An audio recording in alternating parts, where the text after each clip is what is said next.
I want to make a bet with you. See this guy in the tower? He has a Dragunov sniper rifle. The distance between us is around 60 meters or 65 yards. I have a short-range machine gun without a scope. Who's gonna win? So? Haha, of course not the sniper, because that would be logical.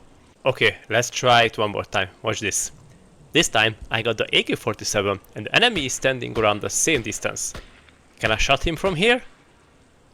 Can I? Oh, of course I can. Even the explosive barrels in the background. Haha, this game is fantastic. And now let's see how vigilant the guards are. Let me climb into this tower. And I already shot the guard standing on the ground right below the tower. So that should make the guard in the tower more alert. Or no? Oh, hi. Nice view. Let me just move around the... Oh, sorry. I have a real gem for you today, guys. Let me call it myself a faded gem. I remember Project I.G.I as a solid stealth shooter from the early 2000s. I played a lot on my old PC. As I had nice memories with it, I had decided to replay again and make a review video about it. But when I played it again, I had one thought straight away. What the hell is going on with this AI? And after playing it for like 10-15 minutes, I already gave an award to the game. The award of the shittiest AI which I've ever seen so far in any game. It's even worse than the early Medal of Honor games on the PS2, and I thought that game developers cannot really go any lower than that. Well, this is not entirely true. So, sit back, relax, while I tell you everything about Project I.G.I.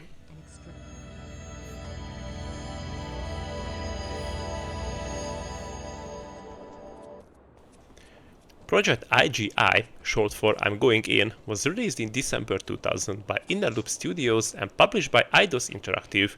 It came out at a weird time, just after Metal Gear Solid had redefined console stealth and a few years before tactical PC shooters like Splinter Cell would raise the bar. It tried to blend large open levels with military stealth gameplay.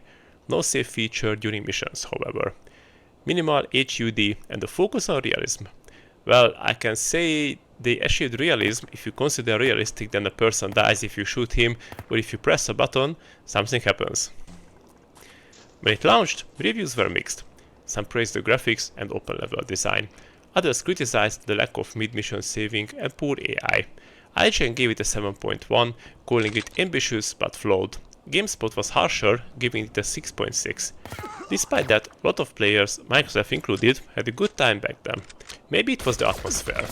Or maybe we just didn't have many games like this at that time, and we not noticed its flaws. Alright, I was quite negative so far, so let's give Project I.G.I some credit. Because this game has something unique. First of all, the huge open environments. But the terrain is quite bare, the huge open world where you can walk around the base, check where are the weak spots and where are the cameras and watchtowers is quite cool. This gives you a lot of options how to approach each mission, as there were multiple ways to accomplish them, and this was definitely something unique for its time. This was before open world games became the norm, and having that kind of freedom in 2000s, it was something very unique back then. Also, the grounded tone of the game that felt more tactical than the run and gun shooters of the time. Despite the horrendous AI, you cannot run through each mission in the Doom-like rip and tear style. You must think, plan, and execute your strategy. Even the enemies are stupid, and you can take them down from the distance, the game is not easy. There is still a significant challenge, and you can die easily and often. I would say the difficulty and the challenge is just perfect. Okay, and now back to the shittiness. Oh boy. As I mentioned in the intro, the enemy AI is absolutely ridiculous. If you replayed the game recently, you know what I'm talking about. Enemies might hear gunfire and just stand still. Or they charge at you in a straight line. Sometimes they shoot you with uncanny accuracy from half a mile away. Other times they just forget that you exist at all. It's a mess, and it ruins a lot of the tension that stealth games rely on. And the thing is, if only they had done this better, the game would be a true classic in the FPS stealth game genre. It is very difficult to ignore this mess because it is everywhere and you constantly notice it. Like here, there's a shootout on the ground and the guy in the tower just chilling there without doing anything. And now, just watch this clip. I don't even have to say anything, the whole situation speaks for itself.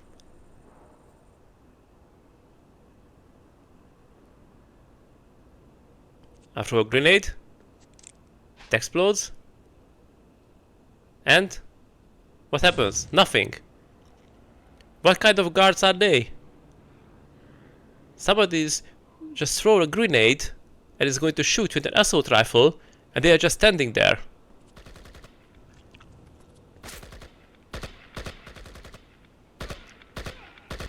And what about the rest of them? Oh, someone just shot one of my fellow guards. Oh, that's fine. Let's just continue to stand around. But actually, I think this is a glitch. I realized that if you keep your distance from the enemies, you can do whatever you want. Their counterattack or defense scripts are not activated. But if you design an open world game where you can take down enemies from the distance, you should pay attention to details like that. And nobody tested this game. Or they thought that, that's alright. Okay, I'm not a weapons expert, but I'm quite sure that with an AK-47 it's not really possible to shut down someone from this distance. But let's see. Oh, of course, that is possible. So when I went back to replay this game, I was a bit shocked. My memory had filed Project I.G.I under decent early 2000s games.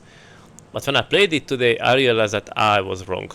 The gunplay is okay, the stealth works until it doesn't. And while the open design is still pretty cool, it's not enough to make up for the broken AI and clunky controls. And the main question of this video, is Project I.G.I still worth playing today? If you're curious about early stealth FPS games, or you just want to see what developers were experimenting with in the pre-Call of Duty era, it might be worth a look for historical interest. But if you're hoping for a tight, rewarding stealth experience, you are better off with like No One Lives Forever, or the second Thief game, or even the original Deus Ex, which came out the same year and absolutely wiped the floor with in terms of AI, level design and story. But I had to say that I had some kind of fun with Project I.G.I. Once I adapted to the stupid enemies, I used this as an advantage and made my plans and strategy for these circumstances. The missions are fun, the multiple ways to accomplish a mission is good, so the game is not a complete write-off. I say if you like to play these kind of games from this era, give Project I.G.I a try, and I guarantee that right at the first mission you will see if this game is right up to your alley.